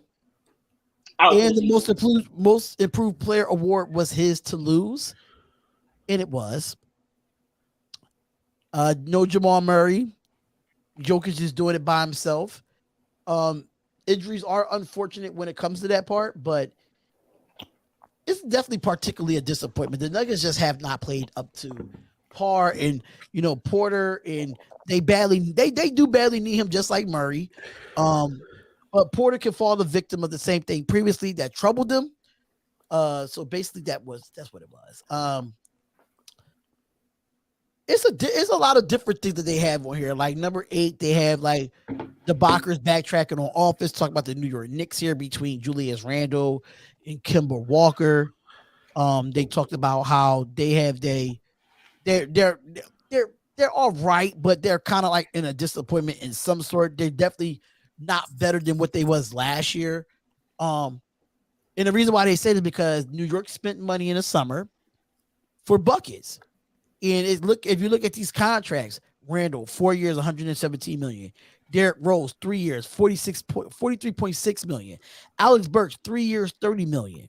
Was paid a premium. Then you had Evan Fournier come over, 4 years, $73 million deal. Then Kemba Walker, 17.9. Bruh, there's no way that you are a few spot slot of offensive efficiency that's ranked 22nd and 24th with 2.2 fewer points on 100 possessions, and you pay all those guys that kind of money to be mediocre. You have the right to be on this goddamn list. You have the right to be on this goddamn list. Number 7 was Washington's so-called snipers. I'm not going to address this because when it comes to Washington, they're still a young basketball team. I understand they rank 27th in 3-point percentage. But this is a whole new team. This is a whole new revamp. So, but Washington paid Davis Bertans $80 million to shoot basketball because he's a good free throw thrower. And he stinks. He flat out stinks. now he flat out stinks though. He stinks. Wait, who? Bertans. Oh yeah, he stinks. Yeah, they saying Burton is 34.1%, by far the worst of his career, and Bill is at 29.8. The best thing that you can say is about Crispert is his 28.6% splash rate, and there's hopefully nowhere that could go but up. Number 6, I think all of us can agree on this. Boston failure to finish. Yeah. Yeah, I that's mean, funny. everybody. I think Boston should be in the top 5 of most disappointing in the league because they just can't finish the job, man. They just can't. They supposed to be a 46.5 win team, and the last 8, it just doesn't look good. It just they 23 times and lost 16 of those contests in the last 23 games, and they lose them by at least 7.5 points or less. I think that it's time to split the tandem between Jason Tatum and Jaylen Brown. I think it's time for a split. Sorry, It's I'll time. take one of them. I'll take Jaylen Brown. I'll take Tatum. I'll take either or. Shit, give me both. Hey, we had a chance Give to me take both. Tatum. Give me both. I would love to have Embiid as the 5. You put Tobias at the 4. You put Jason Tatum at the 3, Jaylen Brown at the 2, and Curry at the 1. Are you serious? Curry or Maxey, because Curry's not really a point guard. You hear that 5 right there? Curry's not really a point guard, though. So what? He's not really a point guard. Like what? You're telling me? All right, hold on. There's no, hell no. I'll rather have Maxey there. No, over Steph Curry. For the point guard for the positions, yes. 90% of the if you look at the way Doc Rivers run his offense, right? Yeah. Who do Steph Curry get subbed out for? Tyrese Maxey, right? Yeah. He gets subbed out for point guards. So as of right now, Steph is playing point guard. He don't get subbed out for 2 guards. Yeah, and we don't have. Without number 25, we don't really have a true point guard. What is considered a true point guard in today's game? Chris Paul. We don't have someone like that. I'm talking. Nobody's really going to have a Chris Paul. Let's just keep it. Yeah, real. I'm just being honest with the point guard like that. Steph Curry plays the point guard position thoroughly. Tatum can run. And I think everybody on this panel can agree. Tatum can take the ball down. Yes, I can agree with that, Eric. Tatum can take the ball. He I plays would the love point for Tatum to forward. take the ball down, but the problem with Tatum is Tatum doesn't move without the basketball. That's his problem. Curry does. That's why I think if you have like Embiid 5, Tobias 4, Brown and Tatum 2 and 3, and then have Curry, I mean, you should be fine. That's what I'm saying. Curry, you got 4 good shooters, or technically 5 good shooters. Right. If somebody can take a step back. Somebody can really take a step back. Donte, what do you think about Curry? Is he like a good point guard, or is he not really a point guard? He can play point guard, but his actual position is a shooting guard. Just like Kevin Porter, his position is a shooting guard. It's different positions, but it depends on if your coach Doc Rivers does trust him with the basketball. His position, his natural position is a shooting guard. It doesn't mean he can't play point though. Kevin Porter Jr., he's a shooting guard. He's not a point guard. Play he's the point, not a point guard, but he can play it. But this is my thing though. At every team that we saw Steph Curry play he's a starting shooting guard. But he can play point guard. He can play I'm just asking you. When Steph Curry was I don't know why you keep coming in and out of here. That's weird. I don't know what's going on. But I'm asking the question is, all the teams that Steph Curry played for, was he a starting shooting guard? It depends on what team. With Dallas, he came off the bench. With Dallas, he came off the bench. He came off the bench a lot with Dallas. That's what I'm saying. That's what I'm saying. Like he could be a starting. He could play the shooting guard, yes, but he could be a starting point guard for the Philadelphia 76ers with that 4. With that 4. With that 4, yeah. I can agree with that 4, but if we have nobody else, Embiid and Tobias, what? If we don't have anyone else to play the point guard, I would take Curry or Maxey at that spot. We don't have like a really good. I'm not starting Maxey over Curry. Curry for the scoring off the bench. But I'm as a You wouldn't Sixers have fan, that spark off the bench. I'm not starting Maxey over Curry for what? You wouldn't have that spark off the bench because you know you're not getting that from Danny Green. You're not getting that from Thibault. I understand that. I'm saying is Maxey would not be the starter. Seth would be the starter, and Maxey would be the spark off the bench. It could go either way. Honestly, I don't Maxey's see better on Maxey defense, in my opinion. In today's NBA, I don't see Maxey starting over Seth Curry. I don't see it. Defensively, I'll take Maxey over Curry. I don't know. That's another story for another time. But I'm gonna get back to these. Number 5. Oh, we gotta talk about this fat fuck right here. Is Zion Williamson watch? God, Oh my god. nobody cares about Zion Williamson anymore. He is an afterthought of the NBA at this point, and I feel like he is more of a bust than what he is. And I'm sorry to say, but he is a disappointment. He came into Duke with all his hype, and like I said before, he was nothing but a highlight reel when he was at Duke, and that's exactly what he is now in the NBA. And he became a highlight reel for about a year and a half or so, 2 years, and now he's an afterthought. I'm sorry to say, when it comes to him, 2 years back, the Pelicans, they waited till late January to try to get him a debut. He could easily miss his mark around that time, but me personally, he's eating all that gumbo. He's eating all that New Orleans, the New Orleans rice, to a point where he can't. He's just gaining weight and looking like an offensive lineman. Just go to the NFL, in my opinion. And I think he's an afterthought. What y'all think? I think so. I mean, I think I mean, I do think he's a bust than he actually is, and it's a human highlight reel. I do think if he and the fact that we all knew that he was going to be a highlight reel coming in, and we all knew that he had a weight problem, and the fact that he couldn't control that weight problem, I mean, he's pretty much eating himself out of the league at this point. You know, like you said, with the gumbo and probably washing out with that Mountain Dew. Key, what's your thoughts? That sweet iced tea. I just think it's just crazy. It's just sad that, you know, the talent, like RQ said, Greg Oden 2.0. That's crazy. That is crazy. The crazy talent he has. Will we see him this year? Probably not. Will we see him in New Orleans uniform? Who knows? But he's too talented. If he just get his shit together, get his weight together, get his game together, Zion's crazy. He's going to be crazy good. Hopefully he can come back, because, you know, the league does need a great young talent like him in this game today. So I just hope Zion can come back. Hopefully not with New Orleans, because I don't think he needs to be there.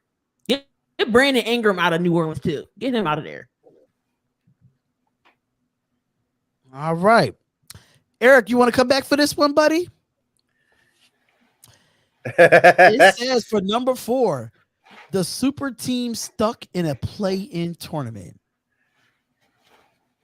Talking about your Lakers, Eric. It says here that skeptics will say they saw this coming, that they thought that the Los Angeles Lakers has mismanaged their roster and failed to construct legitimate championship contender. It's one thing to question the fit of Russell Westbrook on the team that's arguably clearly needed spaces for more playmakers. It's quite enough. Mm-hmm. It's quite another label a squad with LeBron James and Anthony Davis as anything less than a championship threat. Odd makers believe the hype. They penciled the purple and gold for the Western Conference as Western Conference best for 52.5 victories, is what they're saying. If the Lakers could sustain their elite defense and see their offense perk up with Westbrook open court attacks, they can have a clear path to the top. But they said the defense has dropped to the middle of the pack, and the offense hasn't gained any ground, and the Lakers have struggled to find anything great that's beyond the roster of King James. LA is 10 games back from first place in the West and 5 games from falling out of the play-in tournament. The Lakers could still make noise with a healthy Davis, so they won't rank any higher there, but so far it's sad for James how he's spending his 19th season. Eric. Any thoughts on that? Everybody says one person can't make a difference. Yes, it can. When you got Westbrook on the team, it makes a big difference. This is his worst season. His worst season. He's played better in OKC. He played better with Houston. And you see it with the stats, and you see it with the way he played just with the eye test. He played better. The problem here is that, like I said, the pressure. I'm not gonna explode. I'm good. The pressure got to him. I'll probably explode later on. It's the pressure of being in LA. I think that's what it is. It's a, he's always been in a smaller markets than LA. Houston's a smaller market, and what's it OKC. called? OKC is a smaller market, and it's just the pressure of playing with LeBron too. I know some players fall under pressure of LeBron just because he runs the things. So at the end of the day, I just feel like Westbrook doesn't fit with our team. I think if he was on any other team, he would be better. I think he just overthinks too much when he goes up for layups. He overthinks too much when he doesn't shoot, and he overthinks too much when he mid-range. Because you see every time he misses, he's like, damn. The other day, he ended up making a shot after like 6 misses in a row, and he said, finally. He was like, finally. I could read his lips. He was like, finally. I was like, come on, man. Like, at the end of the day, man, we can't have a point guard that is averaging the most turnovers in the league and has the most turnovers in the league. We needed a Buddy Hield type of run. Go We ahead. need the MVP Russell Westbrook back. That's when he was great. Getting the triple-double, scoring, Yeah. 3-pointers. He needs to go back and channel that Westbrook. Yeah. And if he does, then this will be a whole different Lakers team. And when AD coming back, whole different Lakers team. Is it going to happen? I don't know. I think the organization, this is what the thing is with the leagues. I think the organizations, no matter what organization it is, are too scared to step in too much. They're too scared to tell people, especially when you have somebody like LeBron that runs things, too scared to say something, too scared to do this and that. I just feel like for GM LeBron, yeah, over there. the GM. I just feel like GM. somebody needs to sit one-on-one, maybe have some dinner with Westbrook and tell him, hey, I get it. You're playing for a big market team. I get it. You're playing for an organization that's known for players like all these great players. But hey, just play your game, have fun, and that's it. It's just he overthinks too much, and that's it. I just feel like as of right now, if he doesn't channel, like he said, if he doesn't channel his inner MVP season or at least a little bit of that, then I say trade. And I mean, I get it. His contract's horrible, but I mean, I would rather take a Buddy Hield. I keep saying it because we need a catch and shoot guy next to LeBron. I mean, Malik Monk has been stepping up, but imagine having 2 Malik Monks. Imagine having 2 bailouts that Donte likes to call it. Imagine we had 2 bailouts, it would have been better than 1. So I just feel like that needs to happen. Westbrook has been toxic in locker rooms too, so I don't know what's going on there. Maybe his attitude. That's why nobody tells him anything, but who knows, man. It's been disappointing, but hey, we're still over 500, so it is what it is. What seed are you guys? What seed are you guys right now? I think like 7. Number 10. Oh, we're number 10, yeah. No, wait, no. I think y'all 7. Are we 7? I think y'all 7. 10, 7. I was looking at Portland. Portland's number 10. Hey, you're still in the play-in tournament. Yeah, we're number 7. We're 21-20, and Denver's 20-19, and Dallas is 22-18, and Clippers are 21-21. So who's eighth? We played today against Sacramento. Who's eighth? Who's in eighth? Clippers. Oh, Clippers eighth? Clippers, 21. Minnesota, Portland. Mm-hmm. Real? What? I gotta see this. So, Key, you want to keep this final topic for you want to run the video of your fact or fiction or shoot or brick? What you want to do here? Oh, damn it. Yeah, do that. My mom's calling me. She's back in the ER. So let me take this call real quick.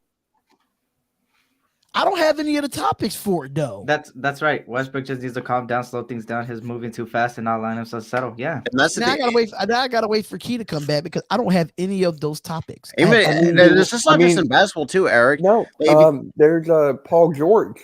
There's rumors that they're gonna ship him out. I haven't heard any rumors about that, and I've been looking. Neither have I. Really? I don't know where that rumor Eric, came from. remember yesterday in the live stream? Yeah, there was a rumor like that. Yeah, I'm gonna look it up right now. I mean, hey, Westbrook for Paul George shit just. But just to let you know, this is going to be the new segment on the Fadeaway podcast. This one right here.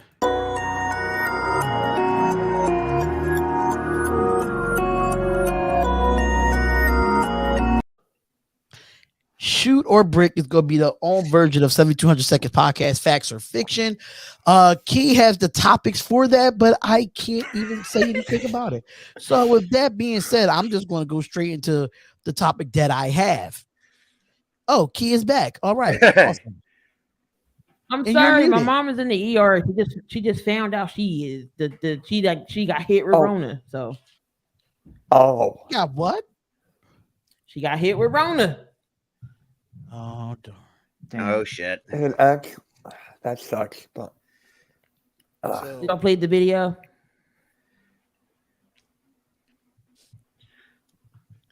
Oh, I did it already, Key. So you Yep, just got to yep. give us the topics. Okay, all right. and by the way, Number it was one. not that he. Go ahead, Mitch. We were talking about there was a rumor about Paul George, and it's actually that his injury could force him out for the rest of the year. Oh, okay. Yeah. Oh man. Well, Hold up. Damian, What since was the last topic? night, I didn't get to it yet. Oh, I was about to say, like, wait a minute. Damian, since you in love with Fact or Fiction, you missed it last. We didn't do it last night, so here it is just for you. But it's NBA version. Swoosh or Brick. Joel Embiid will score 30 plus tonight to continue his streak. Is that a swoosh or is that a brick? Who's That's he a playing against? swoosh. Who is he playing tonight? Who they playing tonight? I think it might be the Hornets. If I'm We're not playing the mistaken. Charlotte. Hornets, and then Just the we Hornets. got the Heat. Yep. I'm gonna I'll go with say- a swoosh. Yeah, I'm gonna go with I'm gonna swoosh go with that. I'm gonna go. Hey, it's Embiid we're talking about here. He already has Yes, 12 sir. points in the first quarter. Swoosh. Damien said brick. All right. Of course he would say brick. John Morant will be MVP. Brick. Brick. Brick. He should be in discussion, but it's gonna be brick. He's not gonna get it. He in the discussion, but that's gonna be a brick. If he keep playing like this, I'm gonna say swoosh.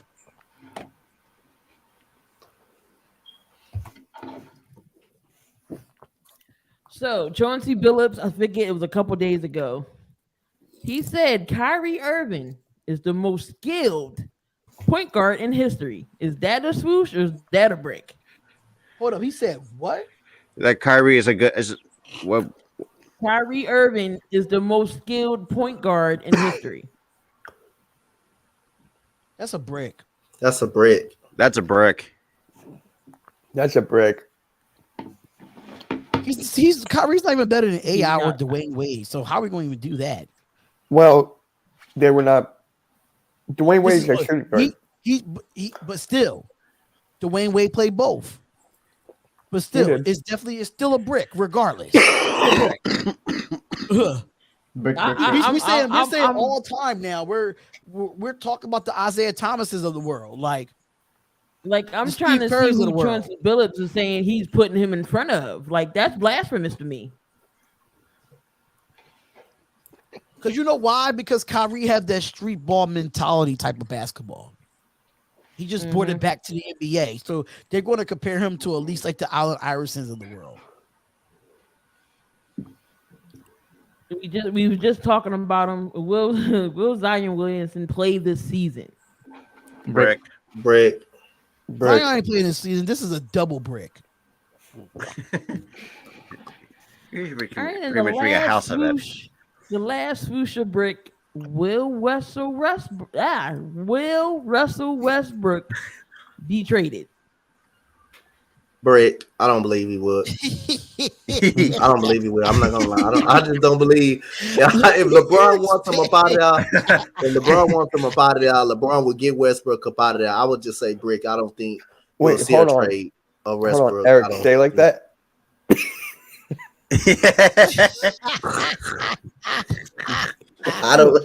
I'm sorry, everybody. I don't think he would get traded. I really don't hope think it's a he would. swoosh, man. All right, you can put it back. You can put it back. Actually, you know what? I'm gonna say Brick too. They're not gonna trade him. His contract's 1 and 2. I think LeBron just still believes in him, man. As much as his Nobody body wants to pick language up that says $44 million contract. that's the problem. The only way anybody would pick up that 44 mil contract is the same way we gave up for Westbrook was 3 guys. And is anybody gonna give 3 guys? The only people I could think of is the Pacers because they're already shipping everybody out. But besides that, I don't think they want Westbrook, and nobody's gonna take his 44 mil. I mean, it's going to be Brick because that contract is absolute dog shit. Unless they can find a way to cut it or some shit, but I doubt If they're. LeBron want, I don't care if he have a $44 million contract. If LeBron want to come out and go to the gym and say, "Hey, I want him gone," he will be gone. Trust He'll me, be they will gone. find a way to get rid of that He'll be contract. gone. well, I hope But so. He does that. LeBron ain't gonna let him get up out of there now. He vouched for him, and LeBron is not gonna let him get up out of there now. So Yeah. that's why I say Brick. Any more topics? That's the last one, Key. Yeah, that, all I had was 5. All right, and that was your shoot or brick.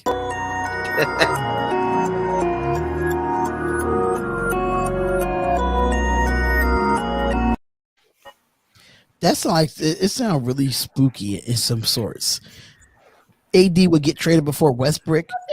Don't listen. Don't listen to Damian. No, don't highlight that. Do not highlight that. He doesn't deserve to have a highlight. He looks like a highlight. He looks like a highlighter. Bruh. God, Lee. I'm not gonna comment. But I'm gonna throw this quick topic in here because I know we're a little bit over our time. But last quick topic. For shoot or brick, will Tobias Harris and Ben Simmons be traded at the same time? Will they still be in that package deal? That's gonna be brick. Tobias, that's a brick for Tobias. I think this is still a shoot for a 2-5. You know what? I think it's a shoot, and this is why I don't think nobody's gonna take Ben Simmons by himself. No, They just- it's a I'm gonna- brick. I'm gonna go with shoot. I think you're gonna have to package a deal with Ben Simmons for them to get Ben Simmons about it. I think you're gonna have to give him a complimentary player to get something to get Ben Simmons about it. If they ask for Tobias Harris, I think they have to take. They're gonna take it. They're gonna trade The one and only- make the deal happen. That's the the only way I only feel way- like Danny they're gonna give him about Green, that. Danny Green in that damn trade package. Because only way again, it will- you're not gonna get a stud player for Ben Simmons. You're not gonna get a stud. So if you can package Tobias Harris in there, I think that would get Ben Simmons up out of there. But my bad. But this Go is my ahead, problem Money. with that. This is my No. problem with this. I know exactly where you're going. You're not going to get anything. You're not going to get. But my problem is, you add Tobias Harris, you're not going to get anything valuable as Tobias Harris, even with having Ben Simmons in that package. And I'm gonna tell you why. Because Ben Simmons was snubbed from the All-Star team last year when he had one of the best years of his career. Got snubbed. And then Tobias you have a got Ben snubbed. Simmons that is this great defender, this something all-star. He's a superstar in this league, according to what the NBA thinks of him. But we can't go get another superstar for a superstar since they quote unquote say that he's a superstar. Why we have to add Tobias Harris? And I understand what Bro said on your channel on MK Headlines yesterday, saying it's not gonna be in rebuild mode. But if you tell me if we go out and trade Tobias Harris and Ben Simmons, it is not you telling me it's not rebuild. The That's only- the thing that I disagree with that. The only thing that's I've been hearing things like out of the wazoo. The only thing that they're trying to empty cap space to try to get James Harden. That's the only I thing. don't want They're- James Harden here. I would take Tobias Harris over I James don't Harden. even want James Harden now. If that was the James case, we Harden should is have way got him past his last prime. year. Look, I'm the saying reason that's what why I've been hearing. that That's trade did exactly not what I've been work. The reason why James Harden trade did not work because Tillman Fertitta and Raphael Stone, they did not want to trade him to Philadelphia because of Daryl Morey. That's why Yep. the trade Yep, I didn't know work. If they wanted to trade him, they could have been the Rockets would have been got Simmons. That's the reason the deal was gonna be done. The deal was gonna be done, but the Rockets, they didn't want to do that deal because Daryl Morey went to the Philadelphia 76ers. That was more on Houston than Philadelphia. That was more on I Houston. just feel They like didn't want us to trade him over there. I just feel like you could give Ben Simmons, and I don't mind giving up draft pick.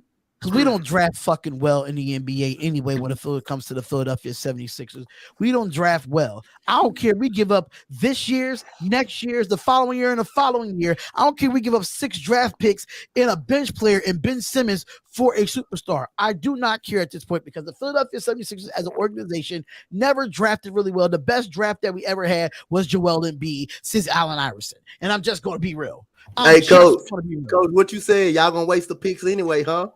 Yeah, we're gonna waste the picks. You might just give them the hell of to somebody. I mean, you can also make an argument that Tyrese Maxey was a good draft pick. He wasn't as big of a draft pick as Joel Embiid. Well, yeah, I mean that's what I'm saying. Like he's still a good draft pick, but nothing's going to compare in the comparison of Joel Embiid. Was it back in 2014? Maxey was a good draft pick. But look at the many draft picks that we had that we went through, and that's what I'm saying. We're wasting draft picks. Just give all of them up. I don't give a shit. We're not going to do nothing. But even a guy that we drafted last year from Tennessee, the guy Jaden Springer. He's in the G League because he's 18 years old, so he can't even come up and play right now. So what are we doing? We got Paul Reed, Isaiah Joe. I mean, they're gonna get up there. Paul Reed? B-ball Paul. B-ball Paul. He goes back and forth between G League and NBA. I mean, but y'all have a two-way contract. Really, the only 2 impact players you drafted was Joel Embiid. Actually, he's talking about you haven't drafted an impact player. Actually, you missed out on Jason Tatum. I think. What was that year that y'all moved the crap out of me? Who came out with Jason Tatum? Who's came out with Jason Tatum? Was it Markel? There was Brandon Ingram. And you could have stayed at 3 to get Tatum, but you move up to get on one when you could have stayed at 3 when Tatum was drafted. Tatum was drafted at 3. Was part of that draft class. I forgot Markel Fultz. Yeah, they could have stayed. You know what's funny though? They got Tatum. You know what's funny though? Even though Markel Fultz is a little bit injury prone in Orlando, he's doing better than Ben Simmons, but Ben Simmons gets all the praise. He's still doing better than we did over here. That's ridiculous. That's a fact. And you're seeing like these all the former sessions like Drew Holiday. I just hate the fact that they want to add Tobias Harris to this trade package. It's ridiculous. Because you tell me if you go out and trade Tobias Harris and you trade Ben Simmons and those guys, and we get players that's undervalued than those two, bros. I respect you. You're one of my idols when it comes to Philadelphia sports media, but it's rebuild mode. You can't tell me no other impact player would be on that team if you trade Tobias Harris outside of Joel Embiid. We drafted trade shit. Okay. It's cool. Eric, that was good. That was good, Eric. I'll give you that. But look, this is what I'm gonna say about trading in the league, right? We could stay here all day long and talk about this player's not leaving, that player is leaving. But at the end of the day, you don't know what the organizations are doing. None of us have insight in the organization. You don't know what their mindset's gonna be. I just hate that Tobias Harris is in this. Like all the great players that came through Philadelphia, we just shipped them out because of what? This is why I said in the group chat that the 76ers ain't win no championship no time soon because it starts from up top. It starts from our organization on the inside. Sorry to say it. As long as Embiid here and you don't put nothing around Embiid, the Sixers would not win a championship. Hey, Coach, you said the Sixers and you said the Phillies. You said the Phillies too, and you said Sixers, Flyers, the Eagles are the only chance to have a chance to win a championship again. They're the only team right now, and now I don't even like the Eagles, but still, they have a bigger chance than the Sixers. They have a bigger chance than the Phillies. They have a bigger chance than the Flyers. Period. Well, we had a chance last year. You know who we're going to blame, Mr. 2-5 himself. We had a chance last year. Was our year to win that championship? No, the best. No, it was not. No, it was not. It was against the Raptors, and Kawhi did not hit that shot. When Kawhi Leonard made that shot, that was our year to win the championship. It was that. That's some of the most bullshit you could ever see. That was just luck. It was just like you can see, and it still looks like a stupid bullshit shot. Just to let you know, the Fadeaway podcast has just been sponsored by my father where he brought me another bag of hops. There's this TikToker that was keep on saying that Kawhi traveled. I mean, he did travel. Kawhi did. Yeah, travel know is if he cold. traveled Doesn't or get not. cold anymore, anyways. So I mean, I know. I'm just saying he did travel on In that. what world have you seen travel being called in the NBA? Get out of here. very rarely. No, I'm just saying that's the point. He traveled, but no one calls it. That's my point. I'm trying to get my kids not to travel. You know how many traveling calls they get called in the 7 and 8 year olds? They want to take just the ball and imagine run with it teaching like them. they playing football. Imagine teaching them triple threat. A lot of teams don't do triple threat in the NBA right now. Anyway, Not anymore. Terrible, just terrible. I can agree to that. I can agree. Doc Rivers overrated. I can definitely agree. I mean, that's He is overrated. He is overrated. Doc Rivers, I still think we should have Yes, got Tyrone. he's very overrated. That's what I said. And I made a video about Dan Burke. I don't know why y'all not. Y'all should have been knew this before he even signed with us. Like, Thank you. I said he overrated. This is Look, the this man. is what Philadelphia sports do. This is what We Philadelphia find a way to fuck it up. We go for quantity over quality, not Eric, quality. you're over right quantity. there. We do Man, this every the dude- time. As a Sixers fan, it's nothing new. I'm feeling like a Laker right now because it's quantity over quality. Sorry. Hey, I'm telling you. Hey, I Y'all ain't gonna lie, should bro. have spotlight I on ain't gonna lie, bro. the moment he came in Philadelphia.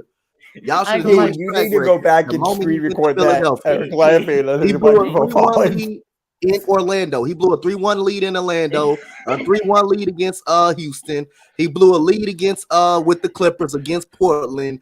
Then he blew another 3-2 lead. Doc Rivers just overrated. He didn't even get credit for that championship. Doc Rivers' versus record just Boston. need to be 3. His Doc Rivers' record just need to be 3-1.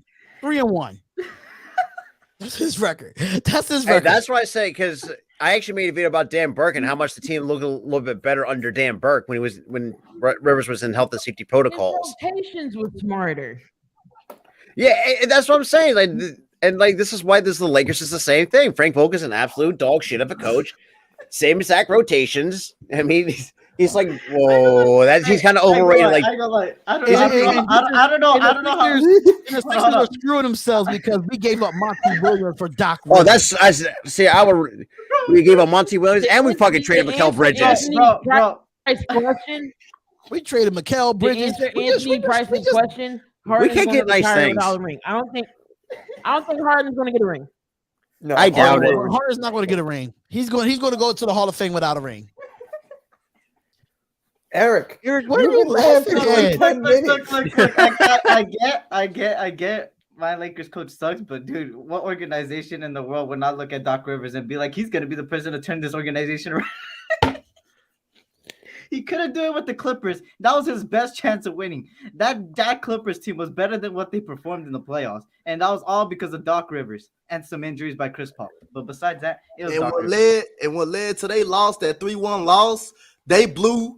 I'm telling you, I'm not a big fan of just giving away games in a playoffs, even though you got momentum. I'm gonna tell you what killed Doc Rivers when they played against Houston and we couldn't beat them in LA at all. The 2 games were blowouts. They won game 1 in our gym. We won game 2. The next 2 games were blowouts in LA. They gave away game 5. They gave away game 5 in Houston. That's what lost them the series. And then the debacle in the third quarter without James Harden, that was just a dagger in the heart right there, and the nail in the coffin was game 7. But they gave away actually game 5, and you know you shouldn't give away games in a series. They gave away that game 5. That's what set the tone for the Rockets. I knew the Clippers, even with Doc Rivers, before Doc Rivers, I knew the Clippers wasn't going far. They was nothing but goddamn highlight reel with DeAndre Jordan bum ass. I'm sorry. Hashtag Doc Rivers and Frank Vogel to college basketball. You know what? They might will succeed in college basketball before they come back in the NBA. I'm just saying. Hashtag Frank Vogel to Tennessee. Oh, don't do that. Don't do that. Josh Smith, Corey Brewer, Dwight Howard was all on the floor. James Harden was not on the floor when he came back. Was not on the floor. It was Corey Brewer, Josh Smith, and all of those guys that came all the way back and won us that game. I mean, I thought Ty Lue would have been a better opportunity, better choice to pick. Frank Vogel to USC. How about that? Oh hell no! Oh hell no! Okay, Frank Vogel to Texas. Frank Vogel to the Baylor, so we could stop seeing Baylor on Hold top. on. I got one. Frank Vogel to Texas for basketball, and Bill O'Brien to Texas for Texas football. Hey, that's not gonna work. We good with one of the best college coaches, Chris Beard. We good with one of the best college coaches in Chris Beard. He can. You saying you take Steve Sarkisian over Bill O'Brien? Huh? So you take I'll leave Houston. I'll leave Houston. If I had to go, but I'll leave Houston right now. I'll take a flight. All right, y'all. So we got 15 minutes left. Well, not really 15 minutes. We went over 15 minutes because just to let you know, AEW live stream is coming on at 8 o'clock Eastern Standard Time with my boy MalcGoolie. Hopefully, I might hop in the chat. My boy got to get some sleep. I'm sorry, but I am working off of 3.5 hours of sleep. And Eric, I am going to set up your live stream for Lakers in Sacramento. Another rant is coming up tonight, so y'all don't want to miss it. Eric, I got your back. You don't want to miss that play-by-play reactions. Barry got some boxing gloves. Anybody else got anything to say? Key? Anybody got anything to say? Barry got some Eric some painkillers. Eric, already 12th episode. Are you laughing? How the best part? You were laughing. Your microphone fell. Yeah, my microphone fell, bro. Keep on finding. Keep on finding. Like 2023, 2022. Keep on finding it. Hey, screw it. Send him the dude. No. You disrespectful. You are disrespectful. Don't highlight him. Don't highlight him. He's a clown for that. Oh my god. But thank y'all so much for tuning into the 12th episode of the Fadeaway podcast. This will be on all podcast platforms from Spotify, Audible, Apple Podcasts, Amazon Music, you name it. We're on all platforms. You will hear the audio version of this.